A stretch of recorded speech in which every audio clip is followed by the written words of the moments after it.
or just like, I think when people upload their video to Gram daily, if you're not the in thing, as they say, it's really bad. But if you're not the in thing, you're just a floating leaf in a water.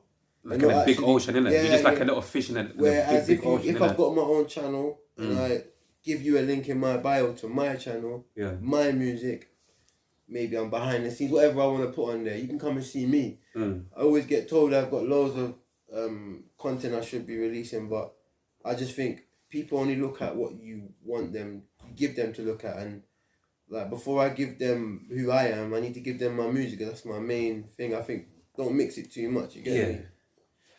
Because those channels, obviously, some artists till this day still think obviously that they can benefit from obviously uploading their music on those platforms. Oh, of course you can benefit. You get me. Seen. But once again, I just seen like I feel like it's more empowering where when I see music art, like some other artists using their YouTube channel. Free, when they say, "Oh yeah, can we get a video of you?" That's when you can take a video. Yeah. Because, I mean, do we want you want to be looked at like someone that matters? That's the wrong. I don't really care about that, but I know why you would be on Gram daily. What do you mean? By the way, what do you mean by somebody that matters? You know, like, you know, in music, it's a thing where like mattering to some people could be like having this consistency in the music. I hear you. I think Bugsy Malone, he's not really consistent, but he matters. If he comes tomorrow to a group of people, why for that? Why for that, lover. But yeah, if he fire for that, if he gets into this music tomorrow, then I reckon he would be mattering. If I did music tomorrow, I guess I have to work a little bit harder to matter. Does it matter? Not really, but Jawzldn is good at rapping, so I'm gonna check his thing. I just released a tape. Does it matter? No, not really, but he's got bars. Let me go and check out. I've heard one or two tunes previously. Let me go and check this out. That's what I think mattering means, and it doesn't matter. It doesn't. I do work hard on my music. It doesn't matter if people. What really matters? What matters is that I'm doing the music that suffices me. I know that everything I've that should be the first and the most important thing first and foremost. And whatever, if other people fuck with or whatever, that's like a bonus. Like I said, bonus. People. And but like they say, you can make 100 tracks, only one's a hit. I like that. You can make 100 tracks, only one's a hit. But to me, all my tracks are 100. I love all of them. You just love that hit, and that matters, and that's cool. That got me the little deal, whatever. But I love these tunes. All of these are my babies. I'm talking about. Like when people have always said to me, "Do drill, George." I did a tune called Margins. Big up ODXC all the time. Like proper put me on the map with that song. We done it in the dungeons, and no one ever heard me do drill. I marked it. Was that your first time ever jumping on a drill tune? First time, but like more first to be released. You get me? Okay. So and it got better views. Mad. Everyone was shouting me and. Like, it's mad. I had people even see me and be like, "Oh, yo, you done that Margins thing?" And I was like, "Bro, what's going on?" Even I was with my boy, MK's my witness with me. I was like, "What the hell was going on, cuz?" And then I think they wanted me to keep doing it. And I was like, "Nah, that was just a one-off. I don't really care about you wanting me to do that." So I said, "I'll do drill, but this time I'm going to talk about my ex and how, like, I said a song called It Wasn't You, It Was Me. I'm actually blaming myself. Saying I was too on her, I was all over her case, used to cool her down, I'm drawing myself out. You want me on drill? I'll do it the Jaw's way. I'll do it my way. I'm not going to do it your way, I'll do it my way, because my way is more comfortable. I'm more comfortable with it. Yeah. You get me? I don't, God, you're actually talking like that. Like man saying, you're actually telling them that you're calling them on two different numbers. Yes, I did it. And if anybody can't sit here and say that they never wanted someone so much that they'll cool them down, you need to go and get a life, because life is worth living. And if you ever had a girl that you want to cool down, then blood, you need to go out more. You need to find someone, bro, because like that's a good feeling to have as us. We're rough. Love is good, man. We're from the hood, bro. We need passion. We need affection. Oh, man, nigga, I felt that. Yeah, G, like. Obviously, don't do it to all the guys. That's where man go wrong. You start letting us down. But if you got that one thing, she's never gonna tell anyone anyway because she cared about you. It's between you and her, innit? She might call you down. Yeah, love is real, man. Love is real, man. Love is real. Like, do you have like a structure or like a plan in terms of like how you want your music to become even more successful moving forward in future, or you're just dropping music and obviously hoping that one of them, people will connect with one of them and the rest will be history. Like, what's going on there? So never really know. I'm kind of a music hoarder. For those people who don't know what is a hoarder or whatever, please explain exactly what you mean. So, you know, like, Yeah. I go studio a lot, like, probably like, maybe 6-7 times a month, like, religiously. And I probably released like 2 tunes this year, maybe like 4 tunes last year. If you check my hard drive, I've got like hundreds of tunes. Yeah. A hoarder basically is someone that records and never releases. Like, we just hold on to our music, listening to it until we get bored of it. Why, Sway? So I'll be honest, I do it because I enjoy music, and some of the music is not for everyone. Some of the music is for me. And when you do music for yourself, you realize that sometimes, like, even Potter Paper said it the other day, he said, you know what, like, man feels so vulnerable just telling man all these stories on a stage, and they will dance into your music, but it's pain, like, that's my pain. Like, half of the stuff I haven't even, like, endeavoured in, like, I want to talk about, or I've got songs that people, if they knew, like, raw, that happened to you, cuz, or raw, like, you went through that. Like, you don't want to tell everyone your insecurities, innit? So some of them are for you. So I've got about 2 CDs that I've just left. That's just my songs and featured with people that I loved, and they're my songs. And me. Are any of those songs ever gonna like see a day of life? Are you ever gonna release any of them? There's probably a small portion of tunes that will never ever be released. Okay. Like, I've got tunes where I spoke to my nan. Like, obviously, rest in peace to my nan. Rest in peace to your nan. Or like some real, like, being honest, smiley face all the time. You might see Jawzldn, but I've been through a lot of trauma and a lot of old stories that got expressed in music. But I thought, you know what, put that in a box. You vented on it. You processed it, put it in a song. Now it's there. I might not even listen to it again, but I can hear it. I know it's there. I know it's out. If anything, it's like some people do therapy. Music is my therapy, and that's actually an example of how I use it. Like, even a man will say, "Cause you're in the studio from like 1 in the morning till 6. But why didn't you do anything before? Because you was in studio the whole day." Yeah. I said that 1 a.m. till 6 a.m. is when my demons come. You know what I mean? Or not demons as they call it, but you know, your shit creeps up on you, G. When you're weakest or tired and shit comes to you, and that's when I actually go and face them and say, yeah, come, let's go. Let's have it one-on-one. I'll give it all to you. Yeah, man. Now, for those that know, they know, but I got exactly where you're coming from. Still, you get me. Even like talking about investment, bruv. Again, because what I like to do on the Red Chair, I like, obviously, besides what we talk about once again, to try to give some people some game or some insight of how some things might be working or whatever. So even talking about like investing in your music, bro, like, again, to not say figures or actual figures, like, would you say at the moment, like, would you say like you've invested quite a lot of money so far into like your music, or like, have you invested quite a bit of money in your music? I invest time. That also costs some money. A lot of money that I can't even more. Sorry to even cut you. Just going into the studio for the day, and they think, oh, you're paying for it. No, but I could be spending this 10 hours doing what I'm doing to make my money. You know, like every trap star knows when they go into the studio, you have to turn off your phone. You have to, because it's gonna be depressed sitting there recording, and your phone's banging off. Phone's banging off. Yeah. You know what I mean? But investment, what have I invested in my yeah, studio time. A lot of studio time, a lot of paying for studios. Before I used to like be sensitive about what I'm wearing. So every time, outfits and that. In videos or to studio? To videos. Okay. But even when you're in a rollout, if I was a bit more well known, I'd be thinking to myself, would I need to like keep up with the drip? And that's an honest question, because that's an investment still. You know, like, people could look at it as, oh, you're just trying to be drippy. No, because I'm trying to look the part. You know, when they say like, look for the job you want. Absolutely. When you want a job as a rapper, not being bad, you need to look good. If you look like shit, that's reality. Reality. That's the harsh reality. That's the harsh reality of it. You have to keep up. You have to keep up. And me, I'll be honest, I've got a kid, I've got lots of outgoings. I do not have the financially right this way to keep up how they do. I keep up in my own way and look presentable. I've got a bar where I say that, like, I look good in plain drip. Like, I feel comfortable in what. Come on. You have to feel Tell yourself them again, before man. you feel anyone else. Feel yourself. G. And some people, again, not saying names, it's not even like I'm setting up for any particular person, but we all see it either like on TV or in real life, bro.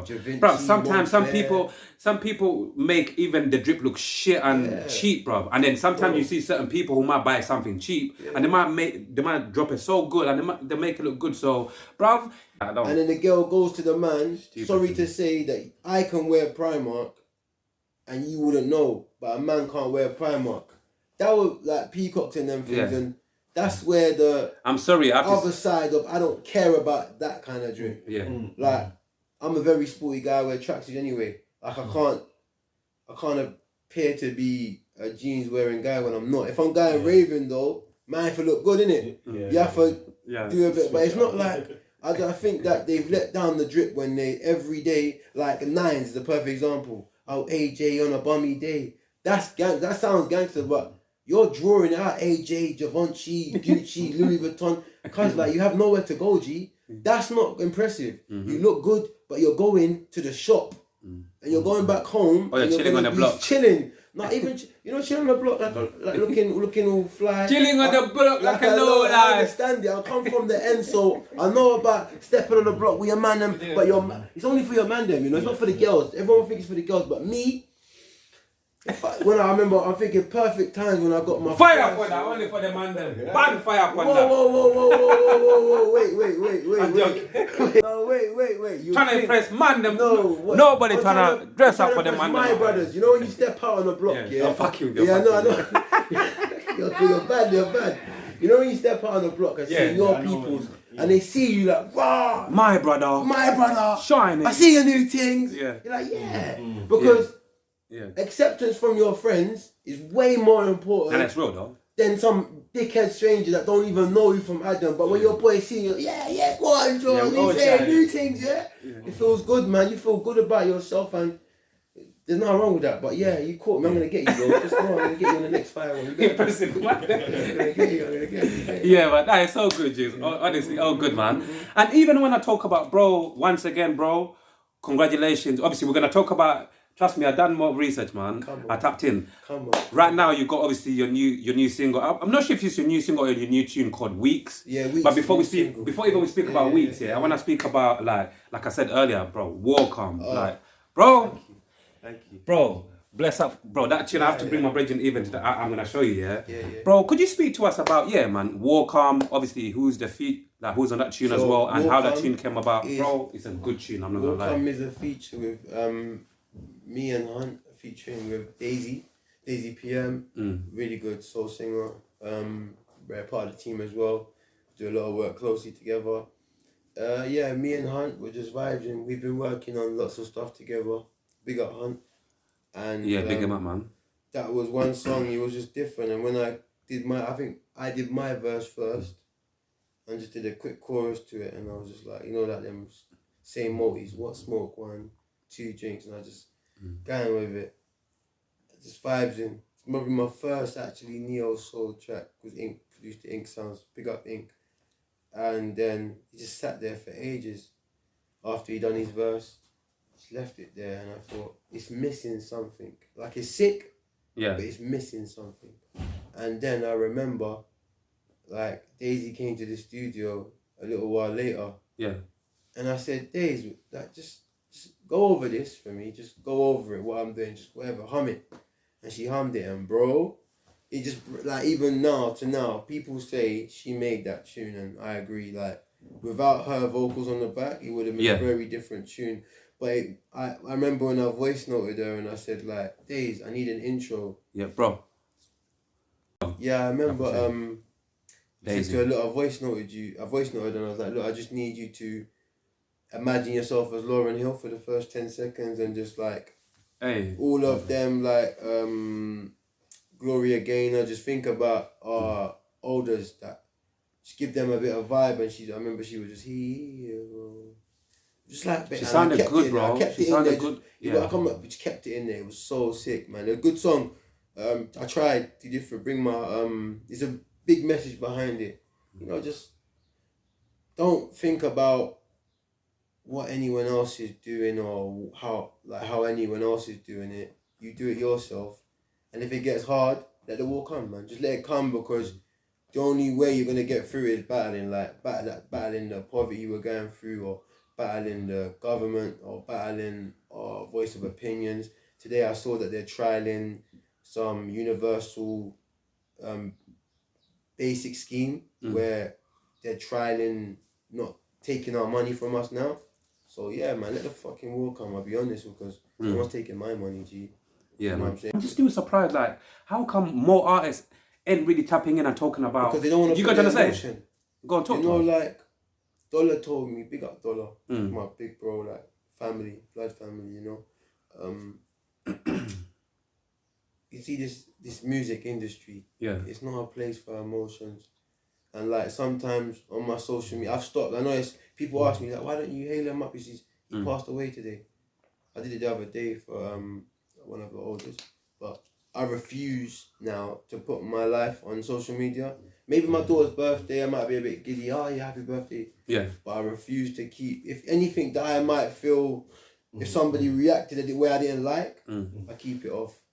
Because you know, like debating about poverty or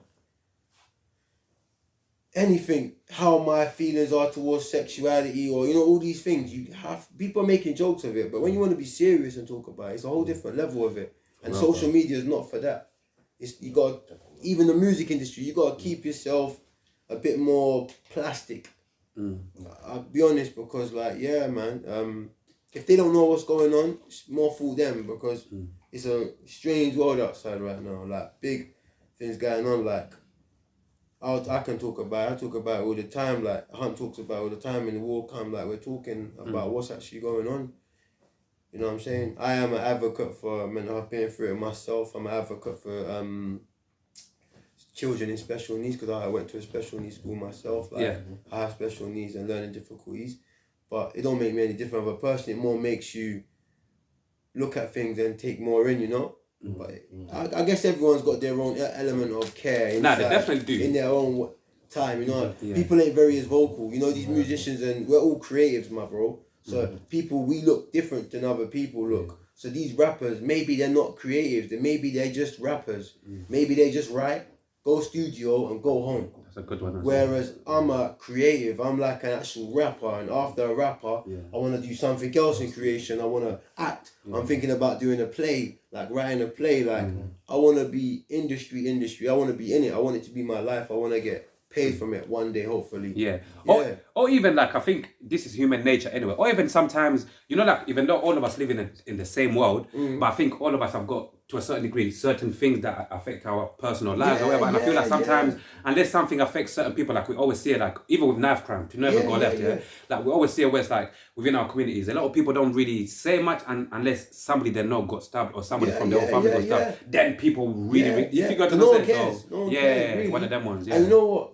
Them ones, And you know what? Maybe I'm the only one, but I'm from the ends. But I still ain't actually seen live a crime happen in my area. Not a big one. You sound like a unicorn. I've lived in my ends I lived in the ends over 20 years. I've never heard a gun bang. We're not in America, G. This is not America. Like shit is going down. Don't get me wrong, but no one's visually seeing it. You just seeing beforehand the baddies and the man rolling around, 10 man up, or a couple little deals you might see man doing little hand exchange. But let's not go on, like, it's deeper. You have to go search for that shit. Like, bro, the other day, look, Norman Road, G. Man was at that studio around them times, you know, when whatever happened. And look now, it got locked off for 6 weeks, but I never even knew. We're right there, but we're not there. You get me? So it's like I felt, as a person who's grown up in Tottenham in ends, I felt exactly the same as you, bro. Like I've grown up amongst it. I've known certain people. I know myself. I know what I've been on. I know my past. But right now, like as I've grown up, I'm so far from everything. Like I don't live in the ends no more. Like my daughter don't live in the ends. My daughter is Quay. I would never want her to be in Hackney for longer than she has to. We're going to see my mum, trip, bow. Let's get out of here. Because I want to be blind from it. And that's what a lot of people do. They just don't want to be involved. They don't want to care about knife crime no more. They don't want to care about Black Lives Matter. They don't want to care about none of it. They just want to live. Yeah. What we at, cool. Protesting is good, but we're starting to see nothing's happening, G. Fuck all, bro. Nothing. Alright, cool. I see protesting like Bro, like man a has bad burnt part. down buildings in Tottenham, burning down buildings just for a conversation. Get the conversation. Is there any point of burning more buildings down? No, because it's our hood. We just wanted to get your attention. And we got it, and that's all you did. Jack shit. You know what I mean? Because in the end, I know all my advocates are always, if I said I could find a million man right now to ride out with me and go to government. But they be saying, what are we doing? Like, I'm on it. But what's the end result? Like, what do you think's going to happen, G? It's true. Like, do you think It's Gordon Brown or whatever his name is going to come out and be like, hello, let's have a chat? Boris. Boris, no, his name's not even Boris, cuz. It's Sadiq, what's his name? Sadiq. It's not even Boris no more. I know, it's crazy. Like, it's all we've just been bamboozled, G. And while we're being bamboozled, they're just spending our peas, going out on COVID while we should be in the net out. Like, just clock things and don't say nothing. That's what I'm doing. I see how you man are moving. I'm not going to say nothing. Yeah, there's different